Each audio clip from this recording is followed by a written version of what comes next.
Guyana waa dal lacag Koonfurta Ameerika ama Laatiinka sida hadbaad u taqaano.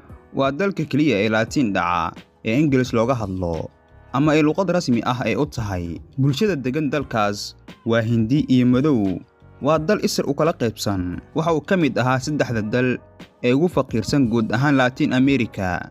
Sidoo kale wadamada ugu nolosha xun ayuu ka mid ahaa. Sanadii 2015 ayaa dalkaas la sheegay in shidaal uu cigaago xeebihiisa in ka badan 11 bilyan oo fuusto oo shidaal ah ayaa la shaaciyay inay ku keedsan yihiin dalkaas. Guyana 2019 ayay markii ugu horeysay shidaalkeeda dunida u iibgeysay. Waxaa shidaalkii la helay soo saartay shirkadii heshay Exxon iyo laba shirkadood oo kale oo la shaqeysa Exxon.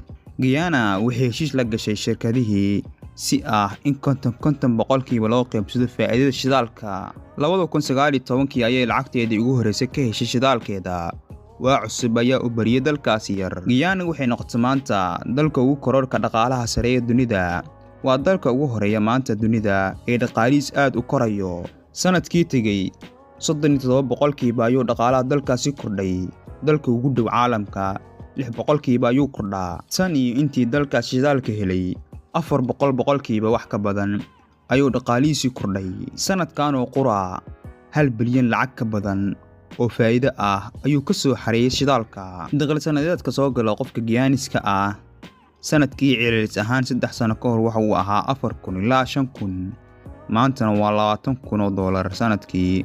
waliba sanadkan 30,000 inuu gaaro ayaa la rajaynaa. Dowladda dalkaasi dhaqaalaha badan ee shidaalka ka soo galay waxay uga dhaqaaqday inay dalka ku horumariso sida dhisidda wadooyin waaweyn ee dalka gudihiisa iyo dalalka deriska ah isku xira, dhisidda degad weyn oo dhoofinta shidaalka qayb weyn ka qaadata, iyo sameeyashada warshad tamar koronto ah oo 90% qiimaha korontada ee qaaliga ah ee dalkaasi meesha ka saarta.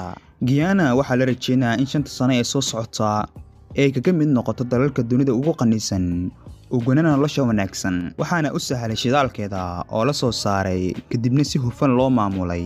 Waxa ay dowladda dalkaasi ku howlan tahay inay muwaadiniinteeda ay shaqo abuur iyo waxbarasho iyo caafimaad free ah u samayso. Waxa uu dalkaasi ka baaxad yar yahay 3 jeer Soomaaliya, waxaana ka dad badan magaalada Muqdisho ama Hargeysa. Waxaa ku nool dadyow kale isir ah iyo diin ah. Hindi iyo Madow iyo Laatiines ayaa ku wada nool. Waxaa laga haystaa diimaha Kiristaanka, Hinduuska, Islaamka iyo kuwa kale. Madaxweynaha dalku waa Irfaan Cali oo Muslim ah. Dalkeena tusaale uu ku daydo ayuu noqon karaa Guyana, waayo labada dalba shidaal baa xeebahoodii ku jira. Inkastoo aan ka Soomaali la sahminin